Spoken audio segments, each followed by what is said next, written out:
और हमारी आवाज इतनी कमजोर नहीं है कि कोई लल्लू पंजू आके दबा ले, ऐसा नहीं है। हम अपनी जो बात कहनी है वो कहते हैं, हम इस बात की परवाह नहीं करते और सच्चाई कहनी है। सच्चे आदमी ने किस बात का डर, किसी बात का डर नहीं। मैंने जो बातें कही हैं, मेरे सामने बैठ के कोई भी बहस कर रहे, मैं प्रूव कर दूंगा भी हाँ मैंने ठीक कहा है। तो सच्चा आदमी कभी परवाह नहीं करता। वोट चोर गद्दी छोड़।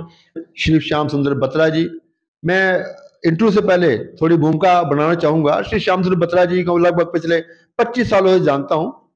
जनता ने जिला परिषद का चेयरमैन बनाया, मैंने खुद देखा लोगों को बुला बुला के उन्होंने सहयोग दिया, किसी को लोन दिया, नहीं दिल खोल का काम किया। पार्टी ने इनकी योग्यता को देखते हुए जिला अध्यक्ष बनाया।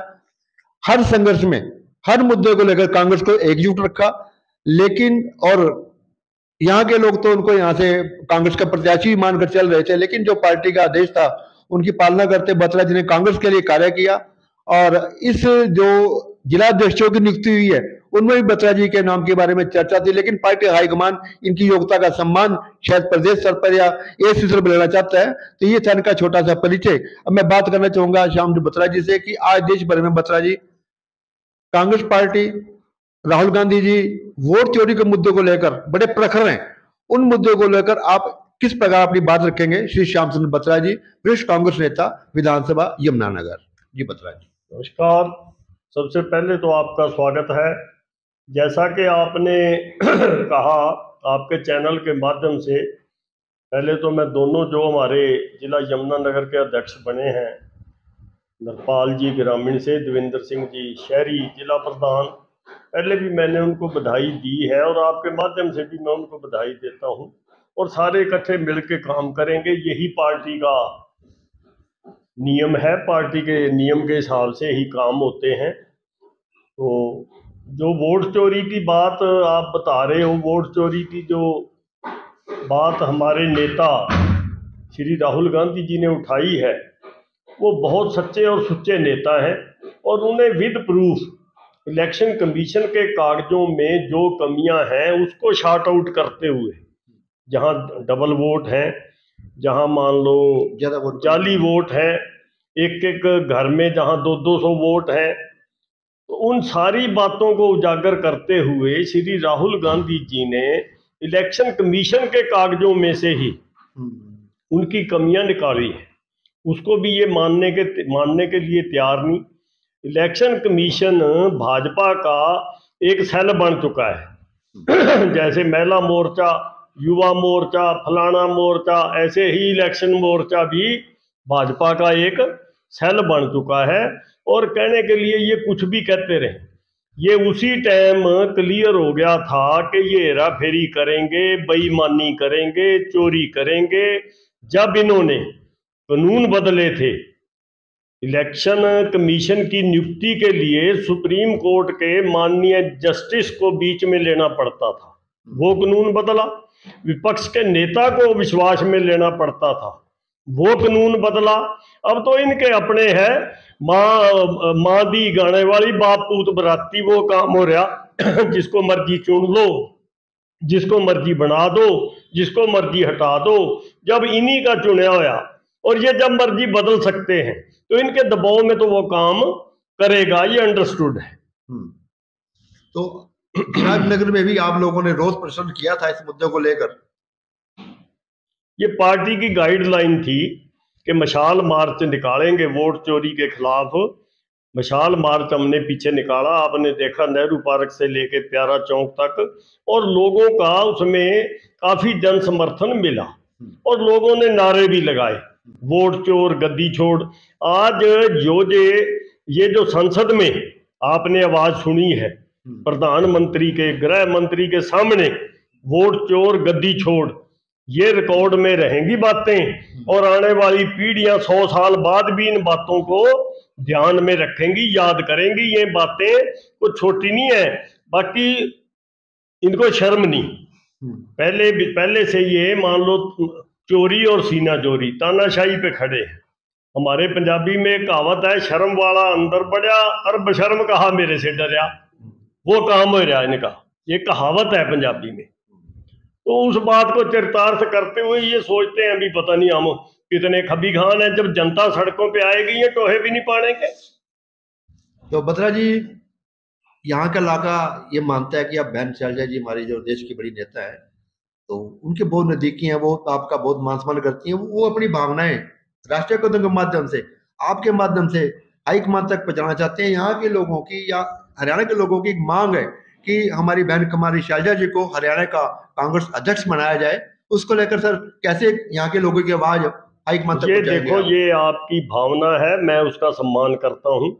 बाकी ये पार्टी हाईकमांड के फैसले होते हैं। बहन कुमारी शैलजा जी पहले भी हरियाणा की अध्यक्ष रही हैं और आपने देखा उन्होंने हर घर, हर मोहल्ले में, हर गली में, हर शहर में जाके पार्टी का प्रचार प्रसार किया। और वो सारे हिंदुस्तान की बड़ी नेता है और सारे हरियाणा का उन्होंने विजिट की। जब प्रदेश अध्यक्ष थी, हरियाणा के हर गांव में, हर जिले में, हर ब्लॉक में कुमारी शैलजा पहुंची। तो यही काम करने का तरीका होता है, सबको साथ लेके चलना, सबका मान सम्मान करना, ये कुमारी शैलजा की क्वालिटी है। और किस पद पे बहन जी को हाईकमांड बैठाना चाहता है, ये फैसला तो हमारे राष्ट्रीय अध्यक्ष मल्लिकार्जुन खड़गे जी, राहुल गांधी जी, सोनिया गांधी जी बड़े नेता हैं, उनका फैसला होएगा वो कहाँ बहन कुमारी शैलजा जी की जिम्मेवारी लगाना चाहते हैं। इसमें को हम क्वेश्चन नहीं कर सकते और जहां भी जिम्मेवारी मिलेगी बहन कुमारी शैलजा मजबूती से काम करेगी, इस बात का हमें विश्वास है। बत्रा जी, आप किसान भी हैं, व्यापारी भी हैं, समाजसेवी भी हैं, इसमें प्रदेश की सरकार है नायब सैनी जी की किस प्रकार जनता के लिए कार्य कर रही है? सरकार देखो, आप पूरी तरह सरकार का फेलियर आपको नजर आया शहर में भी और गांव में भी। शहर में पानी निकासी की कोई व्यवस्था नहीं, गलियों में पानी भर के खड़ा हो जाता है 1 घंटे की बारिश में। और डेवलपमेंट का पैसा पता नहीं ये कैसे लगाते हैं, कहाँ लगाते हैं, कोई इनकी जवाबदेही नहीं, कोई इनको पूछने वाला नहीं, बंदरबांट हो रही। और गांव में देख लो आप, हर गांव में बाढ़ की कितनी तबाही मचाई बाढ़ ने। तो नहीं, मैं तो यही कहता हूं कि ये प्रॉपर काम समय पे नहीं कर सकते। जो बाढ़ बचाव कार्य है वो अप्रैल मई में 30 मई तक हो जाने चाहिए। अब 20-22 जून को बारिश आई और 20-22 जून तक इनके 25% काम भी नहीं हुए होंगे, 20-25% काम भी नहीं इनके कंप्लीट हुए। तो बाढ़ तो नुकसान करेगी। हम ये नहीं कहते कि भी बाढ़ से बिल्कुल ही बचाव हो जाएगा। अगर बाढ़ बचाव कार्य ईमानदारी से और समय पर हो जाए तो कुछ तो उसका फायदा होगा। जब होने ही नहीं तो उसका क्या लाभ हो? ये बातें हैं, ये सरकार की जिम्मेवारी होती है, कोई आसान नहीं करता किसी के ऊपर। पैसा पब्लिक का है, सर पब्लिक मुख्यमंत्री एमएलए या मंत्री जो चुनती है मैनेज करने के लिए चुनती है, जनता के मैनेजर हैं। ये बालक बन के बैठ जाते हैं, बीमारी तो यहाँ खड़ी होती है। ये मैनेज नहीं करते, मैनेजर बन के नहीं रहते, ये बादशाह बन के बैठ जाते हैं। ये समस्या है हमारी राजनीति में। बत्रा जी, एक बात तो बताओ, मैं खुद पूछता हूँ आपसे। मैं शुरू से देख रहा हूँ आप बड़े संघर्ष करके यहाँ तक पहुंचे हैं आप, और लगातार जगाधरी भी लोगों से मिलते हैं, यहाँ लोगों से मिलते हैं, और हमेशा एक अच्छे वक्त वाले के कारण आपने सरकार पर समय समय पर कटाक्ष भी किया है, आरोप भी लगाए हैं। उन आरोपों का आपको आर्थिक रूप से भी नुकसान उठाना पड़ा और सामाजिक रूप से भी उन्होंने कोशिश की है। तो क्या कारण है कि लगातार आप जनता के बीच में है, बगैर किसी डर के जनता की आवाज उठाते हैं? ये जो प्रेरणा आपको, ये जो विचार है आपके पास, बगैर लालच के आप पार्टी की सेवा कर रहे हैं, बगैर लालच के आप जनता की सेवा कर रहे हैं, आए गए की मदद भी करते हैं, हर जरूरतमंद ऐसा है की सहायता भी करते हैं। ये जो क्या कारण है, इसका लॉजिक क्या है सर, क्यों कर रहे हैं आप इतना? देखो, जो आप कह रहे हो आरोप लगाने की बात नहीं, हम प्रैक्टिकल आदमी हैं, ग्राउंड से जुड़े हुए हैं, तो हमें ये पता है भी ये दिक्कत है और ये कैसे दूर होएगी। तो उसमें सही बात उठाना को आरोप नहीं होता। सच्ची बात, अगर कोई मान लो कहीं भ्रष्टाचार हो रहा है, आप कहीं चले जो थाने में, तहसील में, नगर निगम में चोर बाजारी हो रही, लूट हो रही, किसी महकमे के पास चले जो तो अच्छा। फिर ये जो मैंने बाढ़ बचाव कार्यों की बात की, तो हम रास्ते में देखते हैं, आप चले जो छछरौली, मैं कहूं सैकड़ों ट्रैलियां, हजारों ट्रैलियां पत्थर की पड़ी हैं, जो लगानी चाहिए थी नहीं लगाई, तो उसका नुकसान तो होगा। तो ये प्रैक्टिकल बातें हैं, ये आरोप लगाने वाली बात नहीं है। जहां तक आवाज उठाने की बात है, ये हमारे शुरू से आप देख रहे हो खून में होता है आदमी के, संघर्ष करना, संघर्ष करके यहाँ तक पहुंचे हैं। आपकी आवाज दबाने का प्रयास तो करते हैं? नहीं, कोई आवाज नहीं दबाता किसी की, ना कोई दबा सकता है आवाज किसी की। और हमारी आवाज इतनी कमजोर नहीं है कि कोई लल्लू पंजू आके दबा ले, ऐसा नहीं है। हम अपनी जो बात कहनी है वो कहते हैं, हम इस बात की परवाह नहीं करते, और सच्चाई कहनी है। सच्चे आदमी ने किस बात का डर, किसी बात का डर नहीं। मैंने जो बातें कही है, मेरे सामने बैठ के कोई भी बहस कर रहे, मैं प्रूव कर दूंगा भी हाँ मैंने ठीक कहा है। तो सच्चा आदमी कभी परवाह नहीं करता। तो ये थे हमारे साथ हमारे बड़े भाई, हमेशा सबका सहयोग करने वाले, सबके कल्याणकारी मित्र श्री श्याम सुंदर बत्रा जी। मैं धन्यवाद करूंगा बत्रा जी का, और परमात्मा से भी अपील करूंगा परमात्मा उनको और अधिक बरकत दे, ताकि और भी ताकत से जनता की सेवा करते रहें। धन्यवाद। जय हिंद।